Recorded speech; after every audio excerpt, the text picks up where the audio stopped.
Buenos días para todos, aquellos que no hayan saludado. Espero que estén teniendo un feliz segundo día de cabañas, de tabernáculos. La verdad que para mí sí. No sé para ustedes cómo lo estén viviendo, pero estoy muy agradecido y feliz al Padre de que nos haya abierto las puertas para poder participar con ustedes en esta fiesta en particular, que es de las más lindas, de las más importantes en el calendario. Y la propuesta para este día es poder, eh, como dijeron los hermanos, ¿no? Venimos a recibir a las fiestas y venimos a dar también, pero particularmente venimos a recibir de nuestro Padre.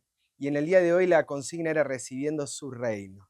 Y, y es como que durante todos estos días se fueron planteando un montón de cositas que me parece que van construyendo alguna base hacia lo que nosotros estuvimos charlando y estamos planteando. Anderson habló el primer día acerca de la necesidad que tenemos de ver en Jesús a nuestro Padre y de poder ver, entre varias cosas, cómo él no habiendo sido instruido en esta tierra por ninguna institución, creo que lo escuchaba el hermano hablar del homeschool, pero no habiendo sido instruido en ninguna formación de este mundo, sin embargo lo llamamos maestro. Y varias veces a él eh, se le ha cuestionado, así también como a Juan el Bautista, pero particularmente a Jesús, ¿con qué autoridad haces estas cosas? Y la idea la propuesta de hoy, la verdad que me siento un poco incómodo siendo argentino hablando de principios del reino y hablando del reino. Me siento bastante incómodo por la fama que hemos dado al mundo como argentinos, ¿sí? Es una fama complicada, una fama difícil de sabérnoslas todas, de saber, hablamos de cualquier tema y podemos estar instruidos en cualquier cosa.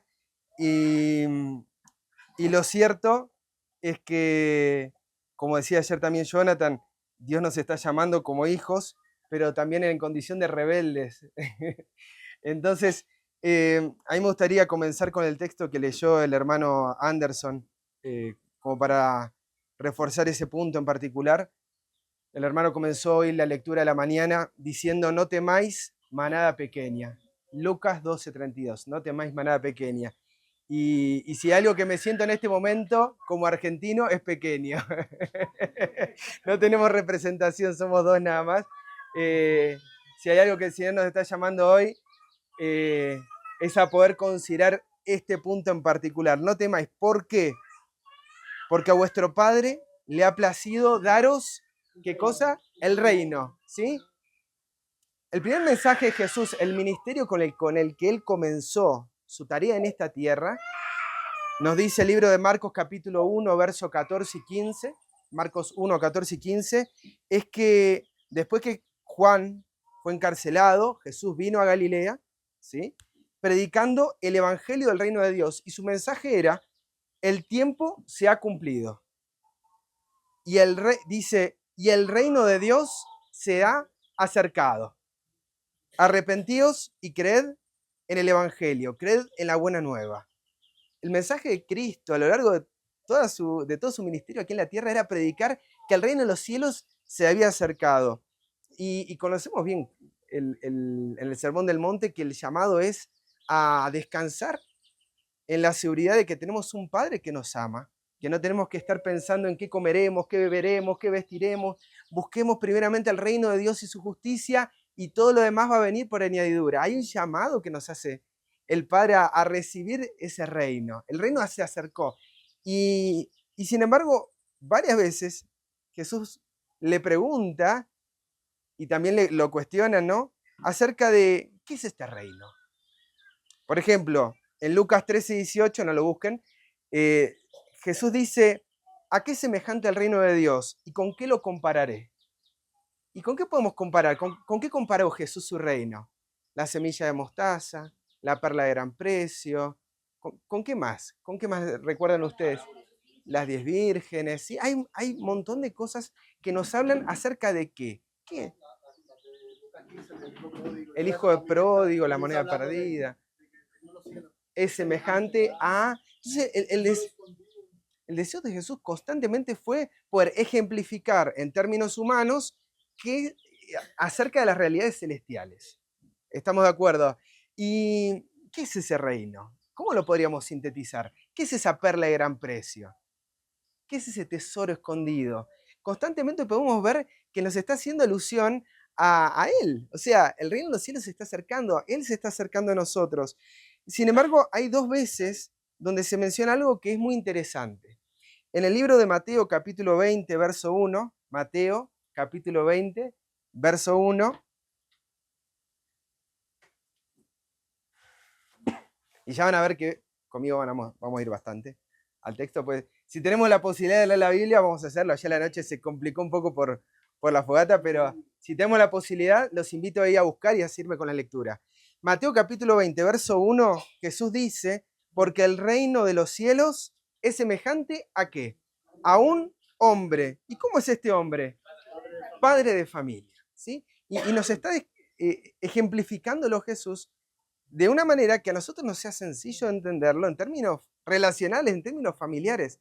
El reino de los cielos es semejante a un hombre, no un hombre cualquiera, no un hombre soltero, no un hombre viudo, es un hombre que es padre de familia.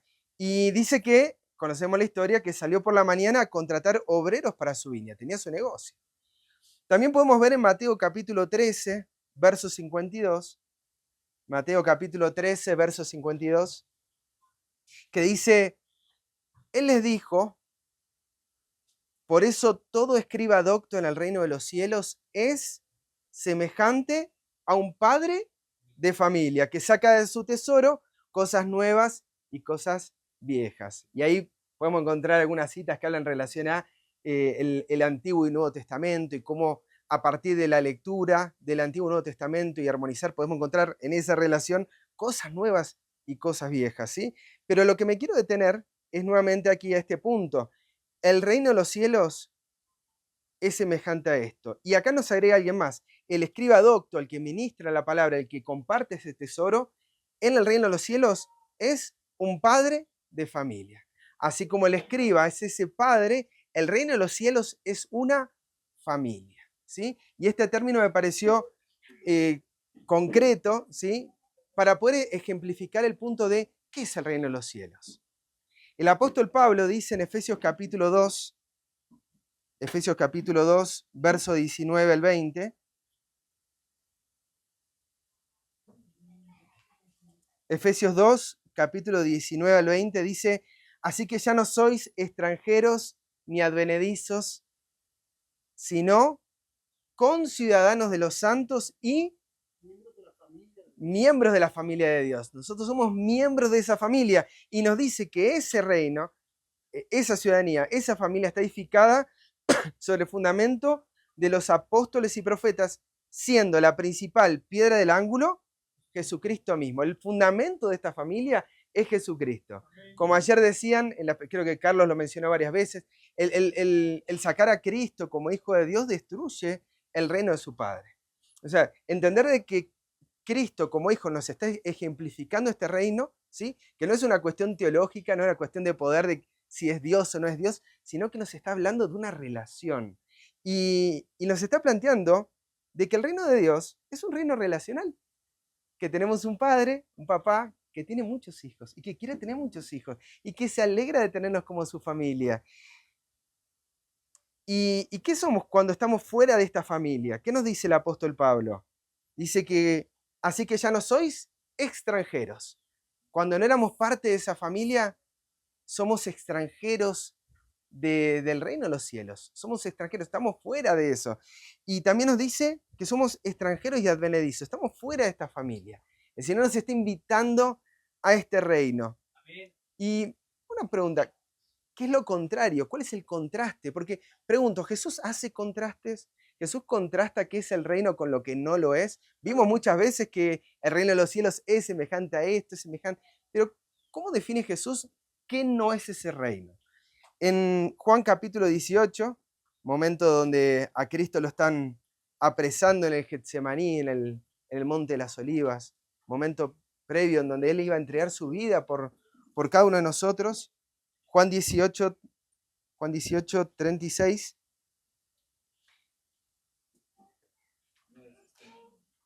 En el contexto del juicio, Pilato estaba preguntándole si era rey, ¿no? ¿Eres tú rey de los judíos? ¿Qué respondes a esto? Dice, mi reino no es de este mundo. Si mi reino fuera de este mundo, mis servidores pelearían para que yo no fuera entregado a los judíos. Pero mi reino no es de... Es interesante. Él plantea qué es su reino, pero también plantea qué no es su reino. ¿Qué no es su reino? Dice, mi reino no es de este mundo. ¿Cómo sería el reino de Cristo si fuera de este mundo? ¿Cómo serían sus servidores? Sus siervos pelearían, estarían combatiendo, luchando, ¿sí? En el reino de este mundo, la gente pelea por cosas, lucha por cosas, está queriendo siempre alcanzar algo, un ideal muchísimo más alto, constantemente. En este caso, para liberar a su maestro. Y son principios que Jesús está diciendo que no son de su reino.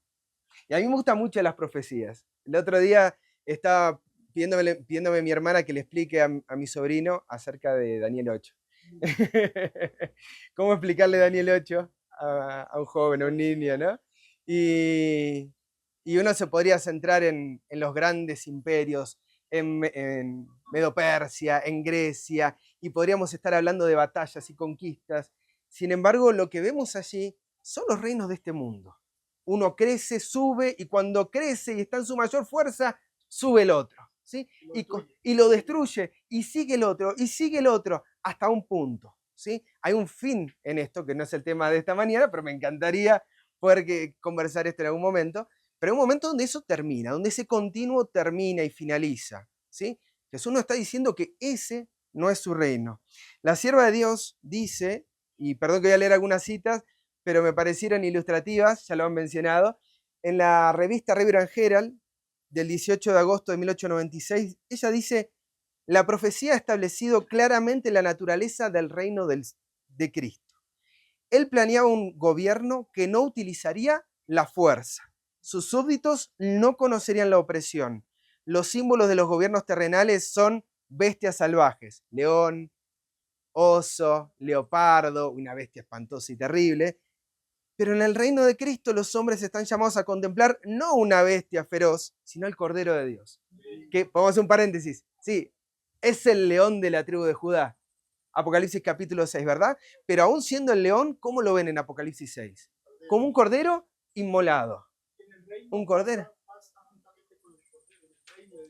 Pasta, el cordero y el león están juntos. O sea, no hay violencia, no se enfrentan eso. Me llama la atención esta... Que la mente humana no puede a veces concebir plenamente porque está acostumbrada a la violencia. Totalmente. Hace poco yo le estaba dando un devocional a unos niños, a un grupo de niños, y le estaba hablando acerca de sus animales favoritos. Estuvimos hablando de todo eso, y muchos de los niños, varones particularmente, el león, el tiranosaurio. Sí, los fuertes, o sea, todo ese tipo el tiburón blanco, qué sé yo. Es como que los seres humanos, por naturaleza buscamos buscamos cosas poderosas, pero el varón como tal, ¿quiénes son sus héroes en la Biblia? David, o sea, sí. Entonces, los niños, sí. Entonces, yo les estaba hablando que en el cielo, esas bestias feroces que ahora mismo nos gustan, pero no las podemos tener. Allá las vamos a tener. O sea, no es el cielo, la tierra nueva, está diciendo en la tierra renovada, vamos a poder disfrutar. Y la Biblia, le hablé de los versículos que hablan donde el león estará, el niño pastoreará al lobo, y las culebras, los áspides no le harán daño al niño y todo eso. Y ellos estaban como que... ¿Qué pasó? Decía que el león ¿Qué pasó? Cuando leí el versículo que dice que el león comería pasto, un niño se quedó ahí como que... ¿Cómo va a ser? Me estuvo gracioso porque en su mente no cabía eso como una posibilidad. Y el niño que tiene como unos 6 años, yo creo que... No fue Gael. Gael, él estaba porque pues, obviamente él se delató de que pues, no lleva una dieta vegetariana, pero él dice, pero... ¿Tiene dientes para comer carne? Sí, porque no se van a estar matando. Va a ser como cuando en el jardín del Edén, yo creo, todo dice, ¿y qué comían a David en el jardín? Yo fruta, ¿comían carne? Y yo, no, porque no iban a estar matando. Y él estaba como que si fuera una revelación. Wow. Entonces, es que en su realidad, él no concibe que ese matar animales para comérselo o más animales matándose a otros. Él no lo concibe porque todo lo que él lo rodea y lo que ha visto, lo que ha aprendido por La mente natural. la mente natural, pues es lo que hay en este mundo. Yo imagino a Jesús hablando con sus discípulos y teniendo charlas muy similares, porque a ellos también les sorprendía. Digo, ¿por qué tantos ejemplos sobre qué es el reino de los cielos? En nosotros no entra esta posibilidad, no entra un reino como el que nos está presentando. Y continúo leyendo, dice, los símbolos de los gobiernos terrenales son bestias salvajes, pero el reino de Cristo, los hombres, están llamados a contemplar no una bestia feroz, sino al Cordero de Dios. Y dice, no como un tirano feroz vino Cristo, sino como el Hijo del Hombre, no para conquistar a las naciones con su poder de hierro, sino para anunciar las buenas nuevas a los mansos, para vendar a los quebrantados de corazón y proclamar libertad a los cautivos y apertura de la cárcel a los presos, para consolar a todos los que lloran. Vino como el divino redentor, como el divino restaurador, trayendo a la humanidad oprimida y abatida la rica y abundante gracia del cielo, para que por el poder de su justicia, de su nombre, de su carácter, el hombre, aunque caído y degradado, pudiera ser participante de la divinidad. Y hay otra que aparece en el Deseo de toda la gente, es un libro que ustedes tal vez tengan más facilidad de acceso, que dice, el ejercicio de la fuerza es contrario a los principios del gobierno de Dios. Esta está en la página 13, párrafo 2. El ejercicio de la fuerza es contrario a los principios del gobierno de Dios. ¿Por qué? ¿Por qué? La sierra dice, él desea tan solo el servicio del amor. Y el amor no puede ser exigido, no puede ser obtenido por la fuerza o la autoridad. El amor se despierta únicamente por el amor. El conocer a Dios es amarle. Y acá la frase que me interesa, la anterior también, pero esta dice, su carácter debe ser manifestado en contraste con el carácter de Satanás. Cuando Cristo habla acerca de su reino, lo que está presentando también es contraste con el reino de Satanás. Quiere que nosotros tengamos las cosas bien claras. ¿Cómo es? Acá no hay matices, no podemos tener tibio. Acá hay o el reino de Dios o el reino de Satanás. No puede haber mezcla una con la otra. Y lo que está presentando es cómo sí se manifiesta, cómo son sus principios y cómo no lo son. Él no quiere que seamos engañados sobre este punto. Él quiere que estemos bien claros con respecto a este tema. Y me pregunto, ¿no? ¿Cómo es el reino de este mundo? ¿Cómo son las cosas de este mundo? El apóstol Juan, hoy me preguntó el hermano Said cuáles eran mis dos personajes favoritos, o mis personajes favoritos. Uno es Juan, por eso lo voy a leer acá. Primero Juan, tal vez porque era hijo del trueno o tenga alguna cuestión ahí, ¿no? Pero me siento amado por mi padre y ese es mi deseo. Primera Juan 2, 15 al 17. El apóstol Juan nos hace una invitación aquí. Primera Juan 2, 15 al 17. Y él nos dice, no améis al mundo, no améis al mundo ni las cosas que están en el mundo. Si alguno ama al mundo, ¿qué no hay en él? El amor del Padre no está en él. ¿Por qué? Porque todo lo que hay en el mundo, y acá empieza a describir qué es lo que sí hay en el mundo. Los deseos de la carne, los deseos de los ojos y la vanagloria de la vida no provienen del Padre, sino del mundo. Hay cosas que provienen de Dios, hay cosas que no provienen de Dios. Estas son las cosas que son del mundo, son del reino de este mundo. Y el mundo pasa y sus deseos, pero el que hace la voluntad de Dios permanece para siempre. Entonces acá vemos cómo Juan nos está haciendo una invitación a no amar las cosas de este mundo. Y la invitación que queremos extenderlo en esta mañana. No amen las cosas de este mundo. Pero ¿qué son las cosas de este mundo? Por lo menos lo que nos dice acá, que si ese amor está en nosotros, el amor del Padre no está. No pueden convivir juntos. No pueden estar juntos en nuestro corazón. O está el amor al mundo o está el amor del Padre dentro nuestro. No pueden coexistir ambas cosas. ¿Y qué hay en el mundo? Los deseos de la carne, de nuestra naturaleza. Hay cosas con las que venimos, con las que heredamos, ¿sí? Nuestras decisiones, nuestros padres, hay cosas que tenemos. Hay también deseos de los ojos, ¿sí? Lo superficial, lo temporal. Y también nos habla de la vanagloria de la vida, de la soberbia, ¿no? De la jactancia, de la gloria que es vana, podemos decir. A veces vanagloria de la vida o la soberbia de la vida implica también una autosuficiencia acerca del concepto de vida, pensando que La vida está en mí mismo. Sí, como lo que tengo es mío, yo hago con mi vida lo que me dé la gana. Esa soberbia que implica el engaño de que tenemos vida en nosotros mismos. Y sobre todo estas cosas, como vimos antes y Jesús menciona, son las cosas por las que el hombre lucha. El hombre está luchando, está combatiendo para obtener esos deseos que lo hagan bien. Veníamos acá en el avión y lo que uno ve es la lucha, la competencia por los lugares, ¿no? Y me imagino que les habrá pasado a ustedes en otras situaciones, pero ahí se ve muy palpable la naturaleza humana, cómo están cada uno buscando tener su comodidad, su lugar, su asiento, su espacio para guardar sus bolsos, que nadie le quite nada. Y es un espíritu, un ambiente donde se respira esto, ¿no? No sé, yo la verdad que hacía tiempo donde no me subía a uno y me confrontó con esas realidades y me hizo pensar también, ¿no? Acerca de este amor a egoísta, ¿no? Amor donde uno está buscando protegerse a sí mismo, está buscando defenderse a sí mismo.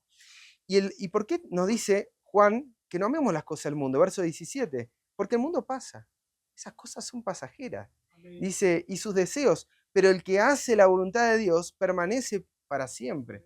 David se preguntaba cómo es que el malo triunfa siempre. Yo quiero tener esa vida, dice, ¿no? Hasta que vi el camino de ellos en el santuario y comprendí el fin, ¿no? A veces uno no está mirando en proyección que las malas decisiones, por la decisión en sí, trae sus consecuencias. Sin embargo, nosotros estamos viendo lo temporal, ¿no? Los deseos de los ojos, lo que vemos ahora, lo que ahora nos gusta en nuestra carne. Y eso vemos que nuestros primeros padres tuvieron estos mismos deseos. Son los deseos que ha pasado a la humanidad. Cuando Eva ve ese fruto, dice Génesis 3:6, cuando ve la mujer que el árbol era bueno para comer, cuando ve que era agradable a los ojos y que era árbol codiciable para alcanzar sabiduría, no es otra cosa que los deseos de la carne, los deseos de los ojos, la vanagloria de la vida. Había un deseo en Eva, y que recibimos todos por naturaleza este veneno, ¿sí? De buscar protegernos a nosotros mismos, de buscar cosas para alcanzar un mejor lugar, una mejor condición, un mejor estatus. Y una tierra, bueno, ya me gustaría hablar acerca de esto, ¿no? Pero todo surge de la mentira de Satanás. Satanás le dice a Eva, Dios no te está dando lo mejor. Dios está guardando lo mejor. Con que Dios te dijo, no comas de todo árbol del huerto, Dios te está diciendo, o sea, Satanás le está diciendo a la humanidad, Dios está reservando lo mejor. Dios está guardando para él. Es egoísta Dios. Es egoísta Dios. Dios no te está dando Pelea todo. por lo que mereces. Dios sabe que si Dios, comieras de lo que te está vas a pidiendo, ser vas a mejor. hacer Vas a ser mejor. Vas a alcanzar un ideal más alto. Puedes ser más listo, más inteligente, poseer más. Todo lo que era él. alimento al ego. Sí, como Dios. Totalmente. Todo lo que él quería. ¿Y qué le promete? Le promete dos cosas, ¿no? La primer mentira, verso 4 de Génesis 3. Entonces la serpiente dijo a la mujer, no moriréis, sino que sabe Dios que el día que comáis de él serán abiertos vuestros ojos y seréis como Dios, sabiendo el bien y el mal. Entonces, Una sí. de las mentiras que, ya que todos mencionaron, una de las mentiras que iba implícita en esa frase era que el acto de desobediencia no traía consecuencias en sí mismo. Esa es la primera, ¿no? No moriréis, no moriréis. La muerte no te mata. O sea, tu desobediencia, comer de este fruto, no te mata. Por eso es que se va a esconder de Dios. Va a tener miedo. O sea, el pecado no es el mal. No le dijo quién, pero suponemos que por la manera que actuaron Adán y Eva escondiéndose, supusieron de que obviamente el fruto no me mató. Lo comí y tenía razón. Alguien tiene que ejecutar esa sentencia. El pecado no me mató. El pecado no lo mató en ese momento. Entonces, la primera mentira quedó bien registrada en la humanidad. La desobediencia no te mata. Podés ser inmortal. Hay alguien que tiene que venir a quitarte la vida porque a vos podés desobedecer, podés pecar. En principio lo que está presentando el enemigo es esto, ¿no? No moriréis. Y lo segundo que le presenta es que si comían de ese fruto, si comían, iban a ser como Dios. tenían que hacer algo para alcanzar un mejor, un más alto ideal. Mañana estaremos hablando acerca de esto del antiguo nuevo pacto y de las obras. Hoy me quería meter, pero iba a ser demasiado largo. Pero básicamente lo que le está proponiendo el enemigo es, tenés que hacer porque nadie lo va a hacer por vos. En mi tierra hay un dicho, ¿sí? de un general muy importante que liberó América a la parte sur, ¿sí? El general San Martín. Él dice, serás lo que debes ser o no serás nada, ¿no? Yo no sé si todos los argentinos han recibido esta frase, no lo sé, pero supongo que sí, en la escuela se ha enseñado varias, yo la recuerdo de chico, y está esto de tenés que hacer algo para ser alguien en la vida. Y si no lo haces, no sos nada, no sos nada. Y vemos acá que este deseo por ser alguien, esta codicia que había en el corazón de Eva, porque dice que ella codició, era árbol codiciable para alcanzar sabiduría, esta codicia, el apóstol Pablo la define en Colosenses 3:5 como idolatría, ¿sí? Dice la avaricia que es idolatría. Hay un deseo en la humanidad, una codicia, un deseo de ser Dios. Y hay un deseo a través de esos, de esos parámetros de rendimiento, de que tengo que hacer algo para alcanzar, ¿sí? Donde estamos buscando falsa adoración, adoración hacia nosotros mismos, básicamente. Hay falsos dioses que nos estamos construyendo a través de esta búsqueda que la humanidad está en esta lucha, en esta búsqueda, ¿no? Y el apóstol Pablo nos dice que ese pecado entró por el mundo, dice, el pecado entró en el mundo por un hombre. Ese pecado lo tenemos todos. Este deseo lo tenemos todos desde que nacemos. De que estamos solos, que no tenemos un padre, de que tenemos que ganarnos la vida para ser alguien de lo cual no tener que depender de los demás. ¿Sí? Esta vanagloria, esta suficiencia, esta soberbia, este pensar que la vida es un paquete que se nos da, como decía ayer Carlos, es un paquete que se nos da y listo, podemos andar con la batería un buen tiempo y no va a pasar nada, ¿no? Y tenemos que obedecer cosas como para satisfacer el gusto de otro, pero no porque esta vida se me vaya a quitar. Esto depende de mí, ¿sí? Y son cosas que uno ha experimentado en diversos ámbitos. Por ejemplo, en la escuela. Y yo soy profesor de historia, a pesar de que no he ejercido en la materia, porque justo me recibo y viene la pandemia y ahí se acaban mis aspiraciones de docente. pero o sea, la experiencia durante lo que uno aprendió, por lo menos en Argentina, es si querés ser alguien para con tus maestros, con tus profesores, tenés que esforzarte, tenés que sacarte buenas notas. Y a mí me gustaba eso, me gustaba. A mí se me han encontrado excompañeros, ¿verdad?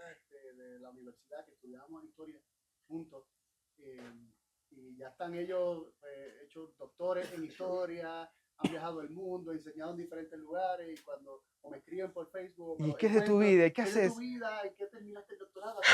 Yo no, nunca terminé ni la maestría, empecé la maestría, no la terminé. Pero, chico, pero tú tenías todos los talentos. Yo te visualizaba a ti como director de algo. Arriba, sí. Dios me llamó a predicar su palabra. Y todo lo demás, pues, quedó en un segundo plano, ¿no? Yo me acuerdo de estando en la escuela que, obviamente, los que tienen fuerza, los que son buenos en otras cosas, se aprovechan siempre de lo más débil. Yo era de lo más débil, y lo más débil utilizamos otras herramientas para poder subsistir dentro de ese ecosistema. Yo era lo que era un nerd dentro de la escuela. Era el que una rata. A mí me gustaban los libros, jugaba ajedrez en el recreo, era otra cosa. No me gustaba. Allá se dice, cuando no sos bueno en el deporte, sos una alpargata, ¿no? No servís para ningún deporte. La alpargata son como unos zapatos de tela que usan los gauchos, pero que no sirven para nada, salvo para poder estar cómodo en la casa. Y una de las cosas que yo hacía era... ¿Tuviste alpargatas? Bueno, pero es parecido a lo que es alpargatas. Bueno, allá son Pampero, tienen otras marcas que son nacionales. Y lo que yo hacía en ese momento era armaba buenos apuntes, buenos textos, y mis compañeros que en algún momento tenían algún altercado, algún problema conmigo, lo que yo hacía era acordate que después, a fin de año, cuando vos necesites esos apuntes para estudiar y rendir, no te los voy a dar. Entonces, lo mío era una vida de estar amenazando, ¿sí? Estar amenazando a través de eso. Y era lo que es. Y era el medio de defensa mío, ¿sí? Y así como hay de quienes estudiaban y utilizaban esto para, obviamente, ganarse buena popularidad con los docentes, que cuando había un problema y uno hacía ciertas maldades en la escuela, a mí no me iban a acusar, porque yo era el bueno. Era el que en los últimos años iba a estudiar teología, entonces dentro de la escuela era bien visto por docentes y por colegas, y sin embargo recuerdo haber hecho una cosa muy puntual y de la que no se me acusó por la buena fama. Y son cosas que han quedado, son marcas que han quedado en mí, y sé que han sido, son cosas que han dañado gente y han hecho mal a otras personas.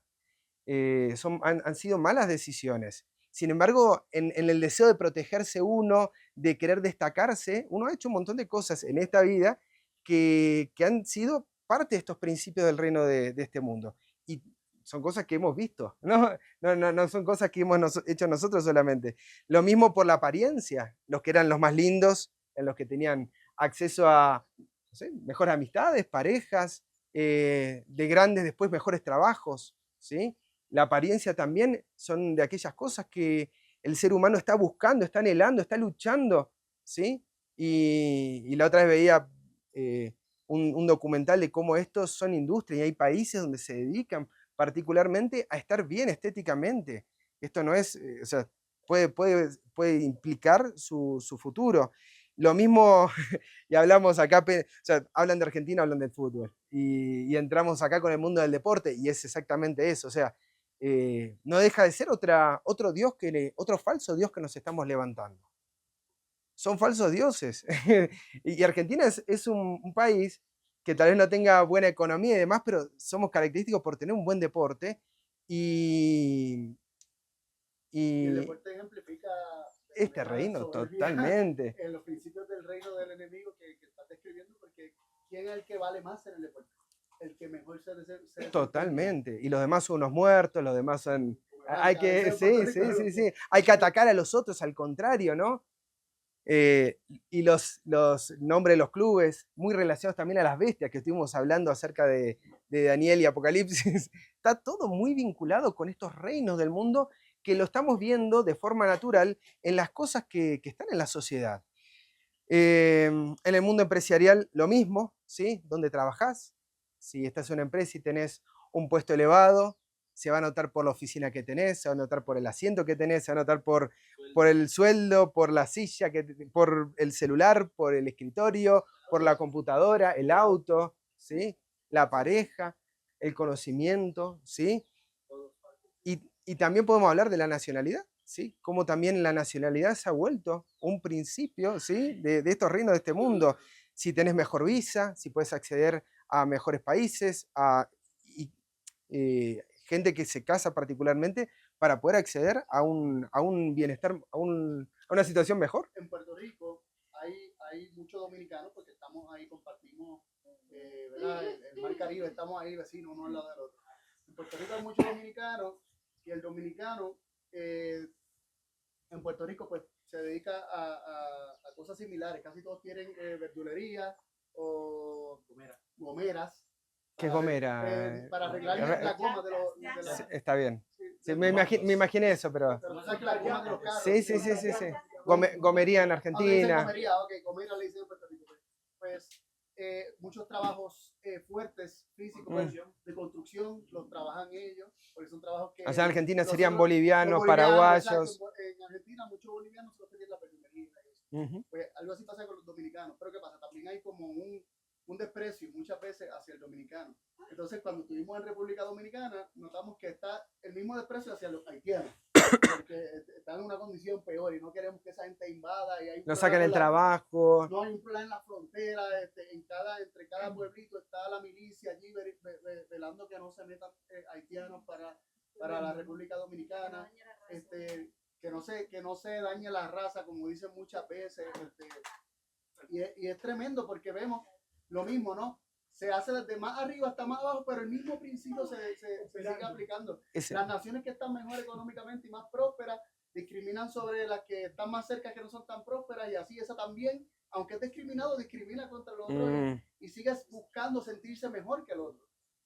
De alguna manera sentir que vale más que el otro. La búsqueda de la superioridad. Allí me contaba un muchacho haitiano con el que estuvimos hablando que él, por ser haitiano o por ser parte haitiano, sus padres cuando se divorcian, su papá se casa con una dominicana, su mamá se casa con, la mamá es dominicana, se casa con otro dominicano, la mamá no lo quiere por ser haitiano, y lo maltratan.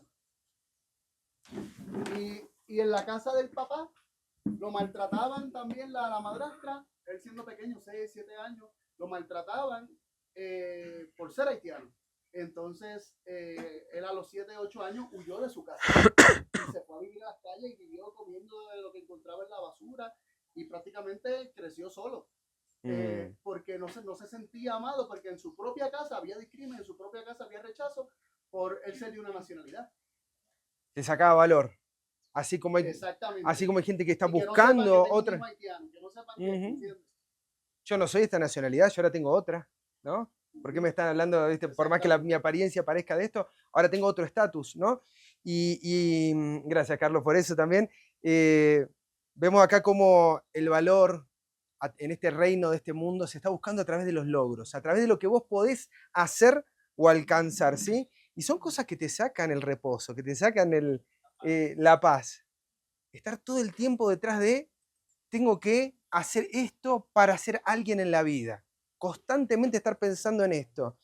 Y, y así como hablamos de que estos son los dioses de este mundo, ¿sí? El nivel de educación, las habilidades atléticas, los empleos, tu ingreso, la apariencia física, las posesiones, la nacionalidad.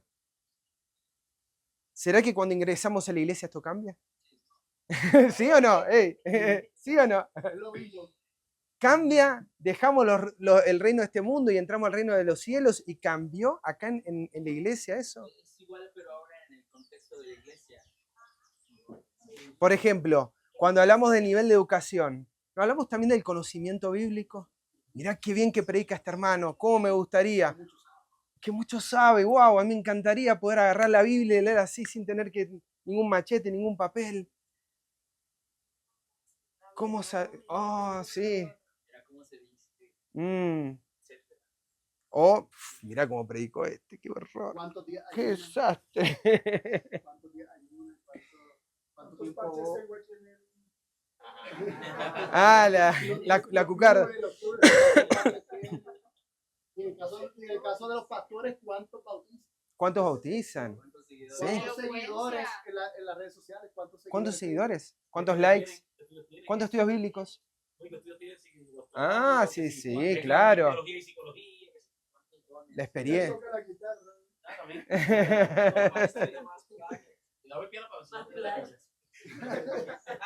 Y cuando, ¿Qué país tiene mejor temperatura? estamos constantemente y dentro así también hablamos de quién habla bien, quién ora bien, ¿sí? Estamos constantemente mirando, oh, mirá qué bien que ora este hermano, cómo me gustaría orar, y Carlos sabe que hemos charlado acerca de esto en algún momento, ¿sí? Que han sido tal vez problemas en mí y en varios de los que hemos cargos en la iglesia, ¿sí? Mirá los cargos que tiene hermano, maestro, anciano, ¿sí? Apariencia física en la iglesia. ¿Será que también hay ostentación? Hay un desfile de moda dentro de la iglesia y acá podemos, ah, me vestí bien, me vestí mal. Mirá al hermano, mirá a la hermana tal.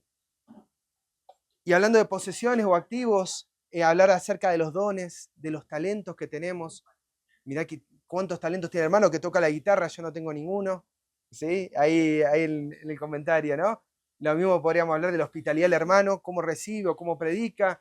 ¿Y yo? ¿En mi casa? ¿Y cuántas obras misioneras hago? O también, si soy liberal, si soy conservador, si canto bien, si canto mal. Bueno, en fin, ¿no? Hay una búsqueda de valor, hay una búsqueda de identidad en la iglesia, así como la hay en el mundo. Y eso es lamentable porque entre los miembros se ve esta situación. Ahora, ¿qué genera esto? ¿Qué es lo que genera constantemente?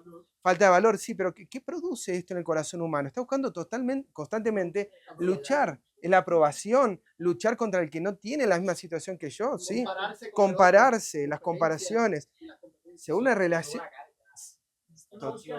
Totalmente, totalmente. Aparte de que hay un profundo vacío existencial, también la persona experimenta ansiedad, descontento, desánimo. Se puede llegar a sentir inferior en muchos sentidos. Entonces sí que es grave, porque como hijos de Dios no fuimos llamados al comparativismo, al desempeñismo, sino a vivir y existir tranquilos, sabiendo que la otra persona es semejante a ti. Totalmente. Totalmente. Y dolerme.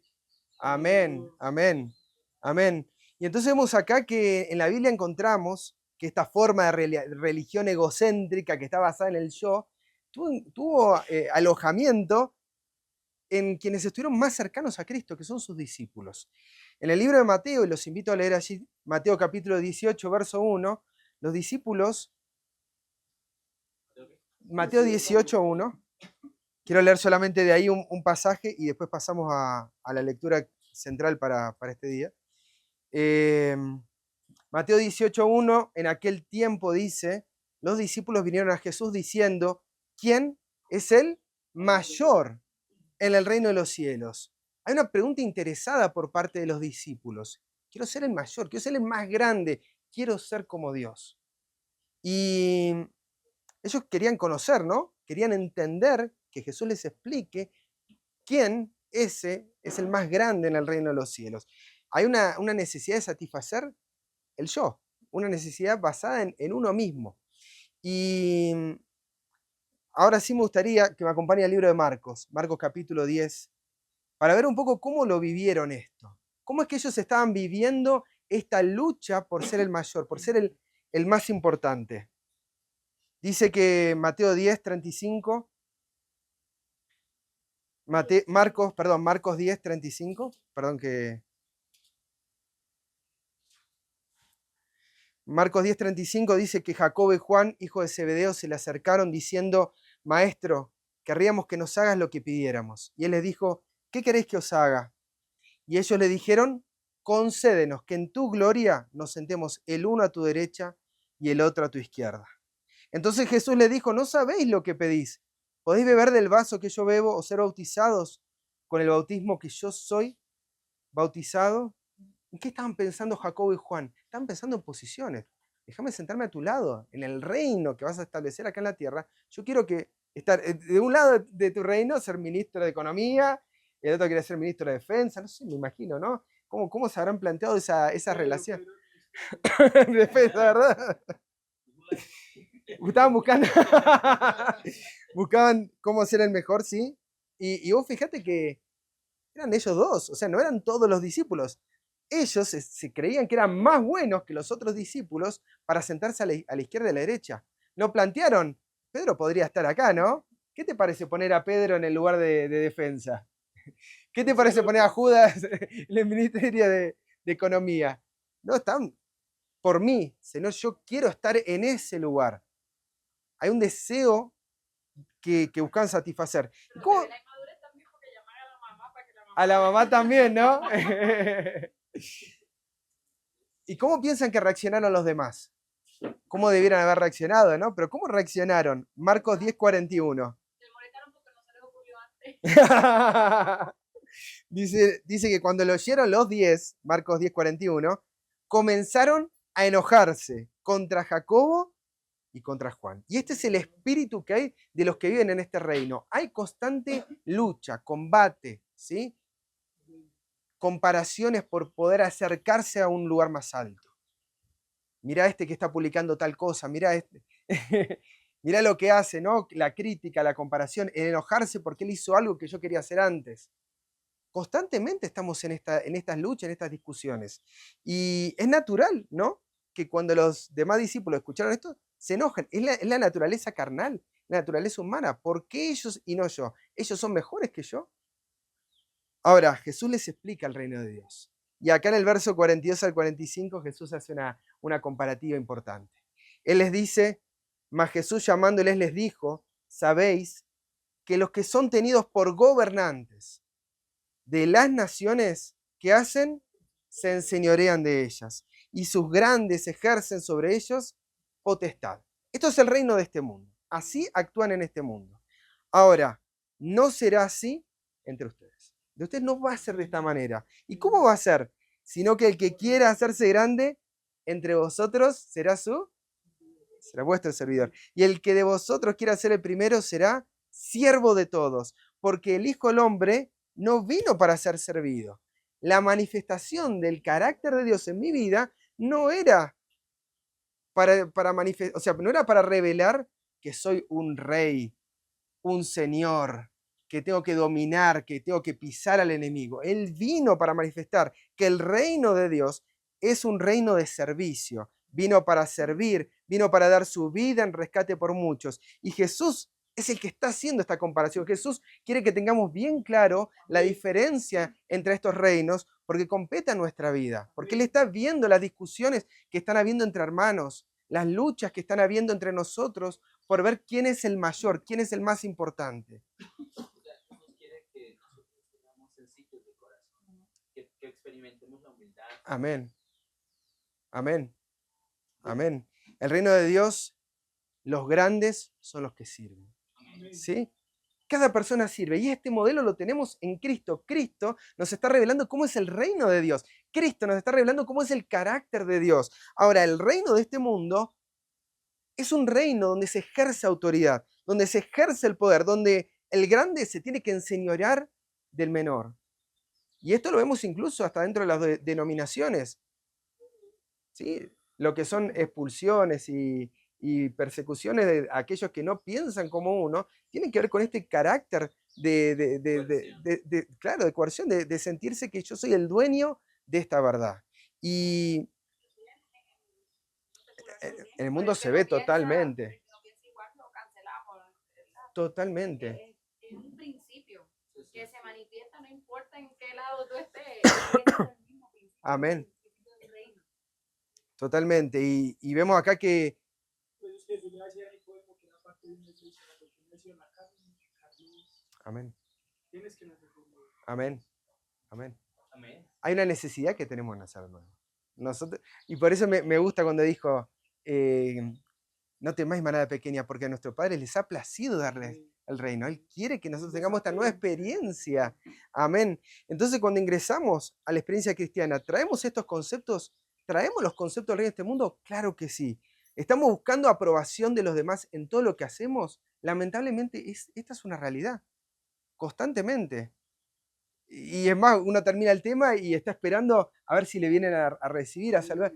Muchas veces el mismo espíritu que lleva Si me comentaron el video, si me pusieron un like. o a atacar al que no lleva piensa la como yo. contraria, al que no piensa como yo, que mencionaste lo de la cancelación, pero muchas veces vivimos en ese constante combate. Aún utilizamos las mismas predicaciones para atacar posturas contrarias o distintas. Uh-huh.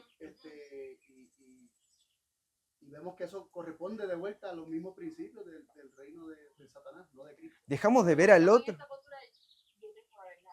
Dejamos de... Déjame enseñarle a través de aquí. Cuando no vemos el reino de Dios como una familia, estamos viendo competencia. Pero no es que no seamos una familia, no es que mi hermano no sea mi hermano, pero estamos viendo competencia con mi hermano, con mi familia. Estamos viendo un ataque con mi sangre. Qué duro, qué difícil esto. ¿Y a qué afecta esto? Bueno, afecta a todo, afecta a nuestra identidad, afecta a nuestro valor, pero también afecta cómo leemos la Biblia.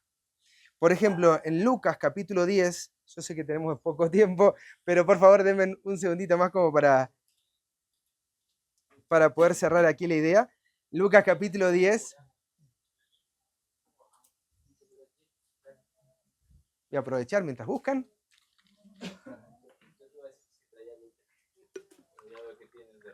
Gracias. Sí, pero cómodo. Gracias, mi hermano. Vino para servir, dijo. Lucas capítulo 10, verso 25 al 29. También se puede competir quién es el más sensible. ¿Viste en la escuela el que borraba, el que iba a borrar? ¿Viste? Lo mismo. No, que una vez está sirviéndole un vaso de agua a todos los pastelitos, orgullosamente humilde. Decía, humilde, el número uno. Humilde, siempre humilde, el número uno. Siempre humilde.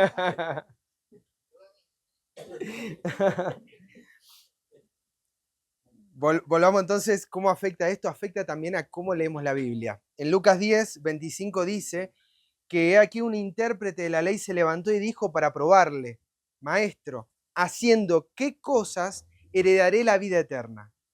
Había algo que tenía que hacer, ¿no? Había algo que tenía que luchar, lograr para alcanzar ese ideal. Él le dijo, ¿qué está escrito en la ley? ¿Cómo lees? Y él responde, amarás al Señor tu Dios con todo tu corazón, y con toda tu alma, y con todas tus fuerzas, y con toda tu mente, y a tu prójimo, gracias mi hermano, y a tu prójimo como a ti mismo. Y le dijo, bien has respondido, haz esto y vivirás. Pero él, queriéndose justificarse a sí mismo, dijo a Jesús, ¿y quién es mi prójimo? ¿Y cómo leemos la Biblia? ¿Cómo heredamos la vida eterna? Bueno, en el reino de Dios, que es un reino de relaciones, que es una familia, ¿sí? El Señor le dice que hizo bien respondiendo lo que dijo, ¿verdad? Amar a Dios y amar al prójimo. Eso no es algo que yo tengo que hacer. Yo no me levanté diciendo, bueno, voy a amar a mi esposa. Es una experiencia, es algo que yo estoy viviendo con mi esposa. Lo mismo ustedes con sus hijos. No es algo que ustedes están hoy a la mañana, bueno, tengo que amar a mis hijos, hoy tengo... Es una experiencia que ustedes viven. Y sin embargo, este intérprete de la ley pensaba que tenía que hacer algo para ganar esa vida eterna. Es Eva buscando también de ese fruto. Algo tengo que conseguir para ser como Dios. Dios no me lo está brindando, Dios está reservando lo mejor. Y no importa lo que haga, no voy a morir. No importa si me equivoco. Exactamente, exactamente. Entonces, vemos acá que para Jesús no se trata de hacer, sino de vivir esta experiencia de una relación personal, íntima, con Dios y con mi prójimo, ¿sí? Y es una experiencia que se vive en una relación íntima con Dios que trae como consecuencia una relación con mi prójimo. Y creo que lo estabas mencionando hoy, es ahí en Génesis 17:1, cuando hablabas de andar delante de mí y sé perfecto. La consecuencia de andar delante de Él es la perfección, es el amor a mi prójimo como consecuencia de... Amén. Pero Él hace esta pregunta, ¿sí? ¿Y por qué hace esta pregunta? Verso 29, pero Él queriéndose justificarse a sí mismo. Y acá vemos que hay un engaño del pecado que cree la persona que puede justificarse, que se puede hacer justo delante de Dios. ¿Y por qué lo hace? ¿Sí? Él quiere satisfacer algo que está en su corazón, que es hacer algo para ganar la vida eterna. Y hace preguntas que son de jardín de infantes, del kindergarten, no sé cómo se... la vez preguntaron, ¿no? De infantes, ¿quién es mi prójimo? ¿Quién es mi prójimo? ¿Sí? Es el que nos rodea. Todo el que nos rodea, todo el que está a mi alrededor, es mi prójimo. No es una pregunta, no es una pregunta difícil de responder. Próximo, ¿quién es mi próximo? El que está al lado, el que está a mi alrededor. Pero no era tan difícil. Ahora, el engaño del pecado hace que yo no quiera ver lo que está en la Biblia y haga preguntas de las más simples, ¿sí? Y pensaba lo que mencionaba ayer Jonathan de nuestra condición niño, no del niño bueno, sino del niño rebelde, el niño carnal, ¿no? De cómo este ser humano pecaminoso busca no entender lo que está en la Escritura. Hay un propósito de no hacerlo sencillo en esta necesidad de protegerse, de justificarse a sí mismo, de defenderse a sí mismo, como dice el Señor Jesús. Y, ¿perdón?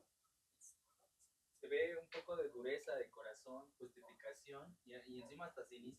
O sea, el pecado te hace ser insensible y duro. Así como, sería como arrogante. O sea, el pecado es drástico, te convierte en alguien que no es Jesús. Un tirano. Porque si se enseñorea de los demás, lo que buscamos es el tirano. Es que los demás nos sirvan. Y los niños hacen preguntas así, ¿no? Así como esta persona le dijo, ¿quién es mi prójimo? Los niños dicen, ¿por qué papá esta tarea? ¿Por qué mamá me mandás a hacer tal actividad? Yo quiero seguir jugando, yo quiero tener mis actividades. Déjame seguir divirtiendo, déjame seguir satisfaciendo mi yo. ¿Sí? Todos pasamos por esa etapa. Y los niños no entienden por qué los padres hacen determinados pedidos. Ahora, ¿por qué es lo que hacen ellos? ¿No? Y preguntan, ven al padre como un jefe, ven al padre como un ser arbitrario y no como alguien, ¿sí? Alguien que lo ven como alguien que le está restringiendo esa libertad, esa libertad de ser felices.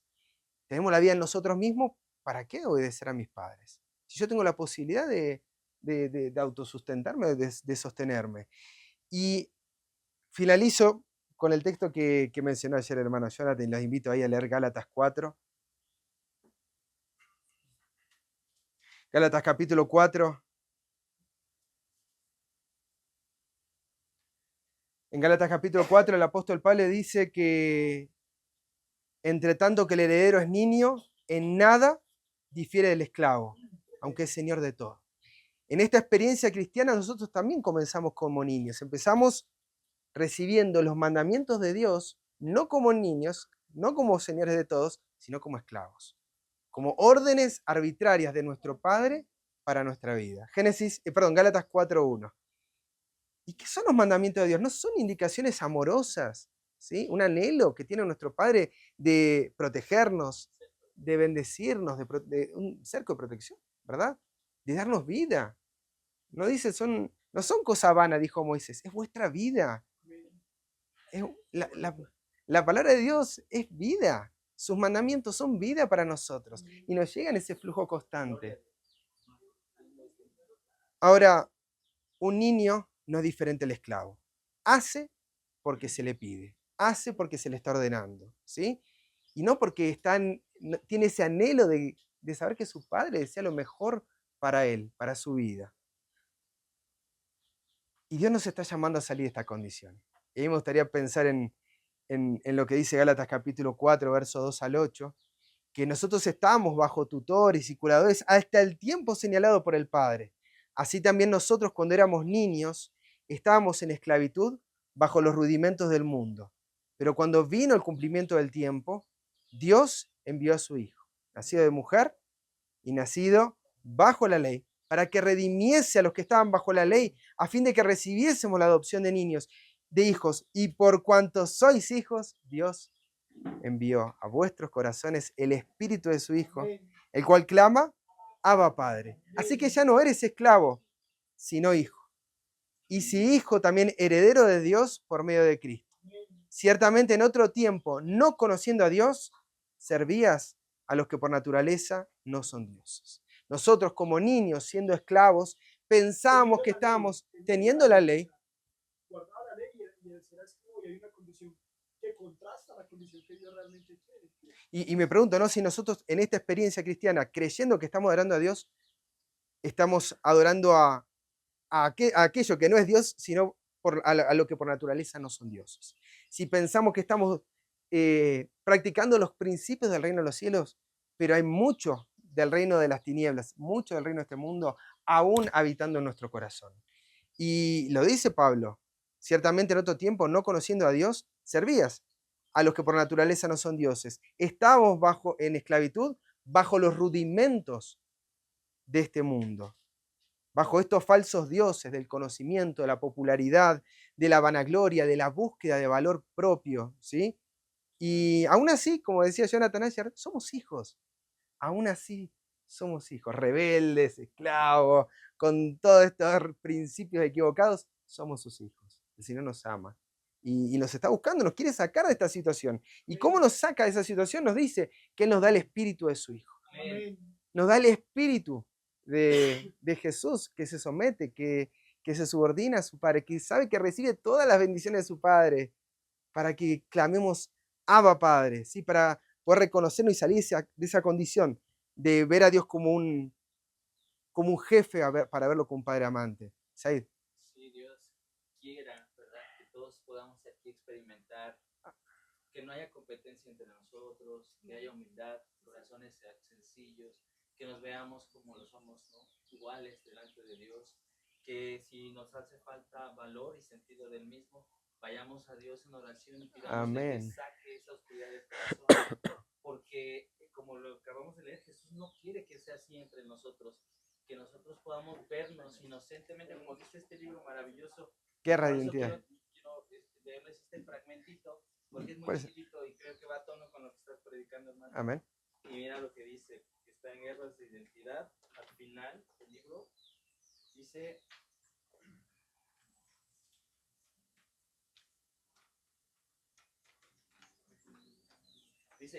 el otro contraste que hemos notado es el de la ciudadanía, hablando, ¿no?, de este desempeñismo. En el reino de Dios eres ciudadano simplemente por ser un hijo de Dios, sin Amén. importar las circunstancias o dificultades. Sos hijo. Este hecho jamás cambia. Amén. Tu ciudadanía está segura en tu relación con Dios como tu Padre. En el reino de Satanás eres ciudadano cuando haces o dejas de hacer. Tanto los logros como la haraganería te conceden la ciudadanía y siempre y cuando estés enfocado en desempeñar o hacer algo. En este reino te despiertas cada mañana y piensas en lo que hay que lograr en ese día para sentirte bien contigo mismo. Si las personas te estorban en tus esfuerzos por lograr algo, te sientes frustrado y furioso. Si llega el final del día y te sientes que no has logrado mucho, te sientes vacío y deprimido o te vuelves más decidido. La vida es un ciclo que gira alrededor de ti, del orgullo y de la vanidad. Cuando logras algo te sientes orgulloso y cuando fracasas te sientes inútil. La vida entre el éxito o el fracaso es una agitada decisión para lograr algo, o a la inversa. Es el temor de que de lo que has conseguido se pierda. Es un ciclo interminable hasta que mueres o cambias de reino. Pero Dios no quiere que sea así en nosotros. No quiere la muerte del Vivamos impío. con inocencia, con paz, Amén. diferente. Amén. Y Cambiar de reino. amén. Y es el deseo que salgamos de esa situación, salgamos de esa condición, que seamos libres. Y es Cristo el que nos saca de esa condición. Y nos vamos hasta el final de la historia y encontramos a Babilonia y encontramos el llamado a salir de ella, pueblo mío. ¿Sí? Esa Babilonia que era un sistema que si ustedes buscan en la escritura van a encontrar que está muy relacionado con la tierra de Nimrod. Nimrod y Babilonia es parte de, son sinónimos utilizados en la Biblia. Y Babilonia, si uno lee Apocalipsis capítulo 13, este sistema va a procurar imponer un sometimiento global, ¿sí? Un dominio, un control total, para que vos puedas obtener ciertos beneficios, comprar y vender, ¿sí? Tener vida, que no te maten, Ser alguien. a través de lo que vos hagas. En este caso, recibir la marca de la bestia, ¿sí? En la frente o en la mano. Por eso los, Este los sí. que viven según la carne son los que van a perseguir los que viven según el Espíritu. Totalmente, Y Gálatas ahí 4. mismo lo está Gálatas 4. Así es, mi hermano. Y este sistema lo que está buscando es imponer los principios del reino de Satanás a nivel mundial. Y el llamado que nos está haciendo el Señor hoy es salir de ella, pueblo mío.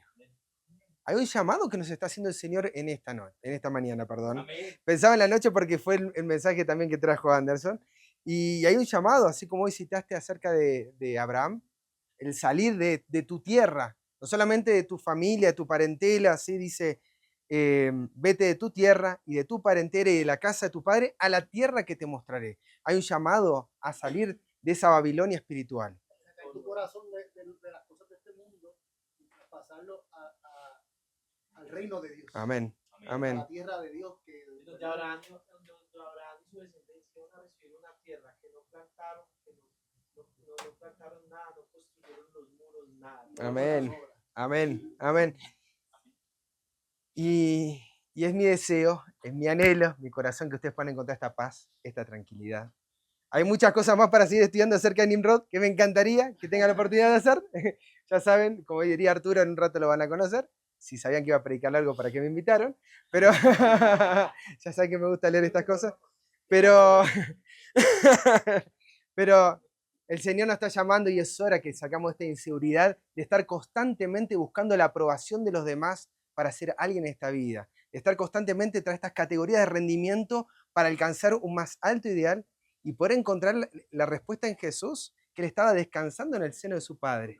Y que desde ahí, desde ese reposo, recibiendo la bendición de su Padre, recibiendo, vos sos mi hijo amado. No le dijo, vos serás mi hijo amado, vos lo sos ahora, antes de que Él comience su ministerio en esta tierra, antes de que haga un solo milagro, Él ya era amado por su Padre. Y es ese deseo, es esa palabra que el Señor nos está enviando en esta hora.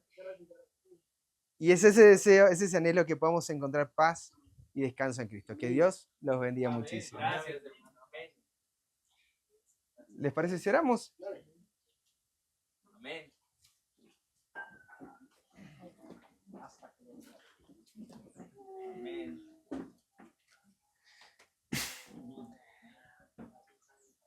Oremos. Amoroso y bendito Padre que moras en los cielos, pero que por medio de la presencia de Jesús estás aquí con nosotros. Y estás también morando dentro de nosotros, revelándonos nuestros corazones lo mucho que nos amás. El deseo que tenés de que podamos reconocernos como hijos amados, que al recibir la presencia de Jesús podamos hacer aquello que naturalmente no lo sale, Padre, que es clamar a Abba Padre, que es agradecerte, Señor, por ser partes, miembros de esta familia. Y Padre, sabemos que hay muchas de estas categorías de rendimiento, muchos de estos falsos dioses aún en nuestro corazón. Aún cuando las cosas de este mundo parecieran ser que las hemos dejado por completo, hemos traído muchos de estos dioses aquí a la iglesia. Y pedimos, Padre, para que en tu divino amor nos sigas revelando tu carácter, nos sigas revelando tu amor, nos sigas revelando estos principios para poder tener descanso, paz y tranquilidad, sabiendo de que no necesitamos andar corriendo y buscando y procurando la defensa y la protección nuestra, justificarnos a nosotros mismos, sino tan solo escuchar tu voz, escuchar tu palabra, recibirla, atesorarla en el corazón para que hagas en nosotros aquellos que no podemos hacer. Y Padre, con el corazón dispuesto en esta hora abrimos nuestra vida, nuestra mente y nuestro corazón para que derrames tu santa presencia en esta hora también. Padre, gracias por este gozo y por la alegría de poder reunirnos para conversar estas cosas. Y sabemos, Padre, de que aún entre los discípulos buscaban ser el mayor. Padre, ayúdanos a ser el mayor como lo fue Jesús, a servir a los demás como tu Hijo también nos lo reveló a nosotros. Gracias, Padre, por tanto, Señor. Pedimos todo esto en el nombre de Jesús. Amén, Señor. Amén.